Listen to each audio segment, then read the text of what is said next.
Polda Sumut berhasil menggerebek sebuah rumah kos di Jalan Jamin Ginting, Medan, Sumatera Utara karena diduga menjadi tempat praktik perdagangan bayi yang baru lahir.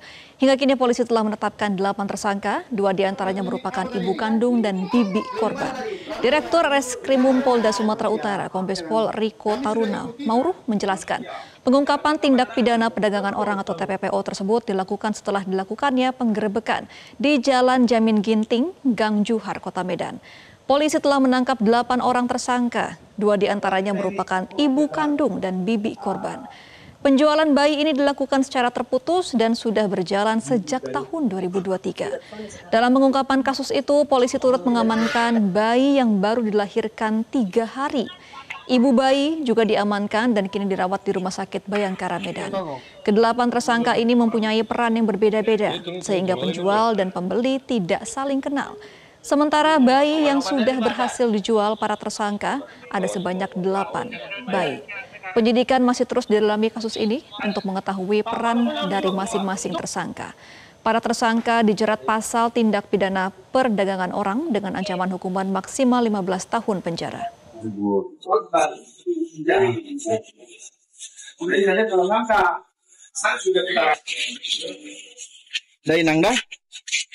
Sudah 8 anak yang diperdagangkan. Jadi antara penjual ataupun agen dengan yang membeli itu terputus.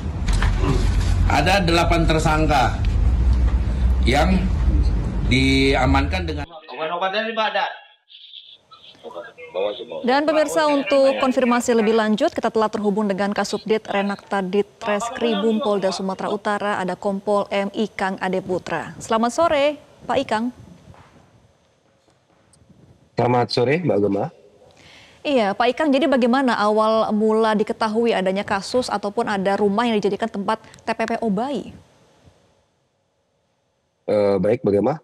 Jadi kita berawal dari adanya informasi masyarakat yang mana kita ketahui bahwa adanya perdagangan bayi yang akan dilakukan di wilayah Jalan Jamin Ginting, Gang Juhar. Demikian, Mbak Gemma. Baik, saat ini sudah ada berapa tersangka, Pak, dan apakah akan ada pencarian lain untuk tersangka lainnya? Sementara yang sudah kita amankan ada 8 tersangka. Untuk tersangka lainnya masih kita melakukan pendalaman terkait masalah kalau emang nanti ada informasi terkait keterlibatan tersangka-tersangka lainnya.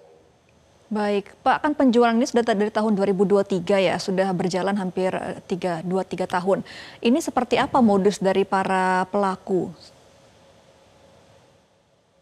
Jadi modus dari para pelaku, ya sebagaimana sudah kita lakukan pendalaman terhadap beberapa tersangka yang sudah kita amankan, ini jadi mereka para agent-agent memang sudah sindikat.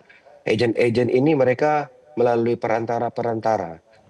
Di sini ada 3 perantara yang sudah kami deteksi mencari ibu-ibu ataupun orang yang ingin melahirkan dan memang yang butuh perekonomian dan juga kadang berdasarkan yang sudah kami amankan saat ini dari ibu tersebut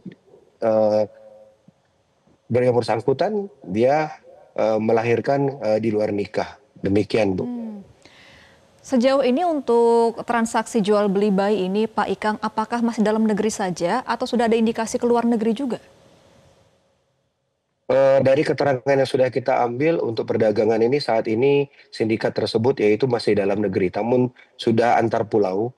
Yakni ada yang sudah dijual sampai ke Pulau Jawa dan ada informasi juga yang kami dapat sudah sampai ke Pulau Bali. Baik, Pak Ikang, kan sebelumnya juga sempat ada kasus TPPO bayi ya di kawasan Jawa Barat. Apakah ini jaringan yang sama, Pak, atau berbeda? Sementara kami belum mendapatkan informasi tersebut dari beberapa keterangan yang sudah kami ambil, apakah ada keterlibatan dari yang di Jawa Barat atau tidak. Sementara yang kami dapat masih belum ada keterlibatan, Mbak Gemma. Oke, untuk sejauh ini Pak Ikang, keterangan dari para pelaku sudah ada berapa bayi yang dijual dan berapa harganya? Bayi yang sudah dijual sampai saat ini mulai dari tahun 2023 dan sampai dengan dari 2024 sampai dengan 2025 ini kurang lebih sudah 8 bayi yang dijualkan oleh para agen-agen atau sindikat tersebut. Oke, dijualnya berapa Pak Ikang oleh para pelaku? Eh, untuk penjualannya mereka hargai dengan 10 juta, 15 juta dan ada sampai dengan 20 juta juga. Gitu Mbak Dema. Oke, baik. Berarti untuk ancaman hukuman untuk para pelaku apa nih Pak sejauh ini?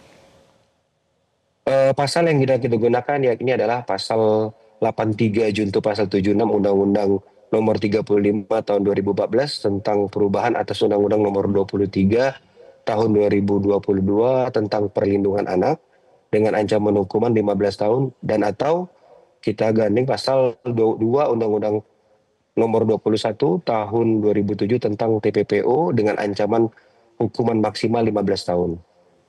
Baik, kita akan nantikan bagaimana update dari kasus ini. Terima kasih Pak Kompol M. Ikang Ade Putra selaku Kasubdit Renakta Ditreskrimum Polda Sumut.